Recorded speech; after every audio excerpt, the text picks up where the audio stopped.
Hey everybody, I am David, and today I'm going to be talking about Arrow Season 5, Episode 13, Spectre of the Gun. And I'm going to say, this was a really strong episode. Some of the episodes on Legends this season, Legends of Tomorrow, if you guys have been keeping up with that show, there's been some really good episodes. One's with some real social commentary. And something that a lot of people point out about comic books is how comics can be a way for writers of those books to talk about how they feel about, what's going on in the world. And Green Arrow in particular is, there's a lot of comics that go into social commentary. There's an issue, I believe, where Roy is doing drugs, and another one, how Green Lantern teams up with the Green Arrow and shows them all the problems that are going on in the world. Or Green Arrow is showing Green Lantern, other than in space doing cosmic stuff, there's problems down on Earth that the heroes have to deal with. And this episode was a really good social commentary episode on guns. Guns is a big issue in the United States. I live in Canada. So in Canada, guns are illegal, or at least I know in Ontario for sure it is. We do have criminals that get their hands on guns, but it's not as big as a problem as it is in the States. In the States, guns are a bigger problem, and if you look at stats, America is the one with the highest gun rate problem. So this episode was a really nice political episode to really get people thinking and talking about it, about the issues of guns. And that's what I really liked about this episode. And it wasn't biased against any side. It was actually, I thought it was pretty fair with both sides. It even showed Renee's side, which I'll get into a little bit later, on his point of view on guns.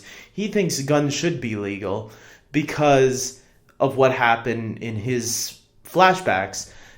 And even though I didn't really agree with his take on it, I understood what was going on. But to me, I'll get into that a little bit later. But I really did like Oliver Queen in this episode. Stephen Amell knocks it out of the park all the time. There's no denying that. But he really felt like a true mayor, in this episode. We never really saw him grow into that leadership position. Like, ever since he became mayor, I never really felt like, okay, what's he doing as mayor that's helping to change the city? Because I never really saw that. I saw him always putting on the suit and going out and kicking some ass. But this was the first real big thing as mayor, I felt, that he really, unless I'm forgetting something that happened in a previous episode, this was the first real big thing that I think he really helped contribute to the city, and is starting to make a movement, is starting to make a difference, hopefully. With that being said, we got a little bit of Vigilante, who is a gun-wielding character. I think we all know who Vigilante might be. I'm going to guess it's Adrian. The guy who was shot earlier in the episode, and then he was in the hospital, and Oliver's, stay here, just like your wife is saying. Just sit down, relax, take it easy. I'll take care of the guns, or whatever, this guy. And yeah, I think he's Vigilante, if I had to guess. They have to do something about that voice, though, because that voice is too cheesy for me. Other than that, I really liked the ending when Oliver had to deal with the guy when he was about to shoot himself. He had the gun pointed to his head. You don't see something like that in a superhero TV show. Maybe we've seen suicide in some form or another, but not to this extent, where I felt it was very dramatic and very nerve-wracking.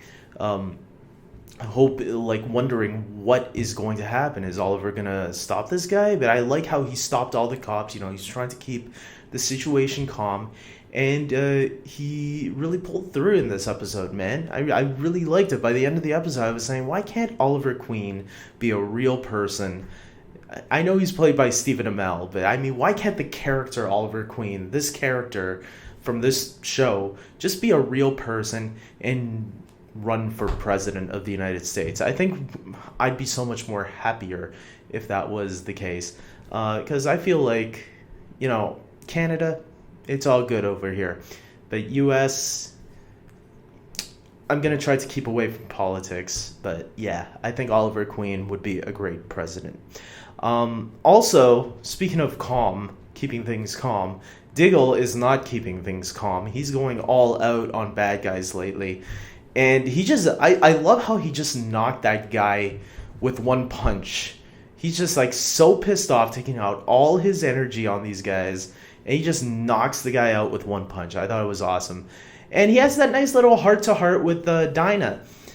Which I thought in the van, which we're not really getting too much of Dinah. We haven't even seen her in the Black Canary suit yet, so I'm hoping they'll play a little bit with her more soon, rather than later. I hope she doesn't appear in costume only at the end of the season. I want to see her in costume. If she's going to be this new Black Canary, let her put on the suit, man. Or maybe she's not someone that doesn't want the suit. I don't know.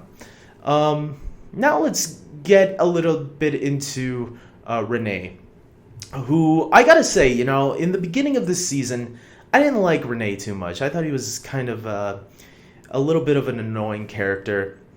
I hated how he was a rebel with a cause, going against Green Arrow in the beginning.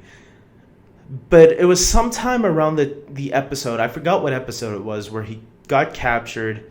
He got kidnapped, and they beat him brutally. It was sometime around there, I think, that I started warming up to him a little bit. And especially these last couple of episodes, I really liked Renee.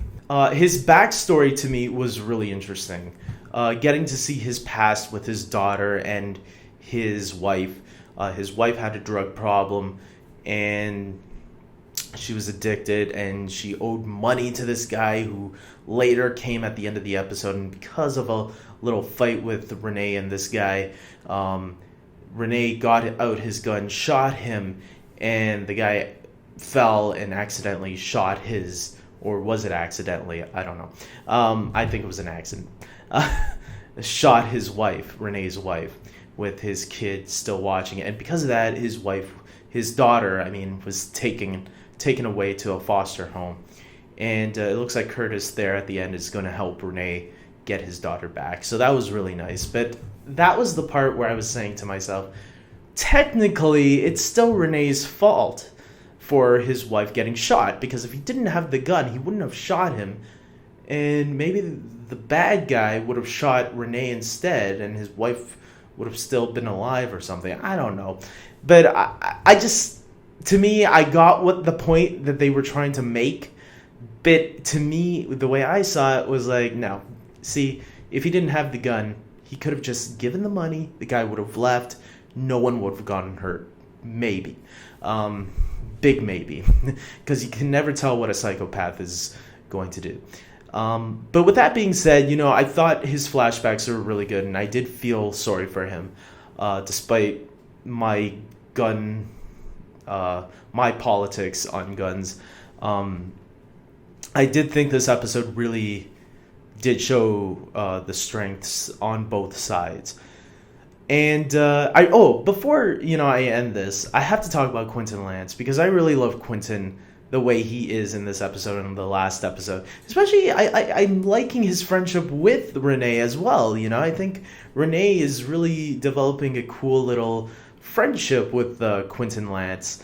That to me, I'm really enjoying as well. This season of Arrow is definitely back on track with what season 1 and 2 were. So I'm really happy with this episode, and I hope to see more episodes like this, more political or social commentary episodes like this in the future, just like Legends of Tomorrow have been doing a little bit of them in their season as well. They had the episode where they went back in time to the time where slaves were still happening.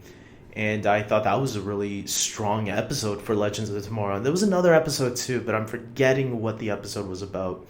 But it was a really strong one like that too.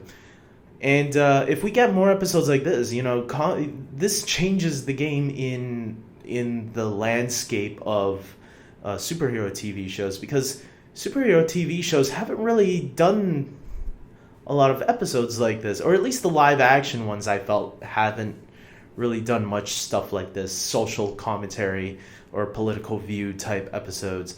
And I would like to see more of that. So with that being said, guys, I'm going to end this here. I think this was a really great episode. If I had to rank it, I'd probably give it an 8.5 out of 10. Yeah. Tomorrow, I'll be doing my DC TV recap show.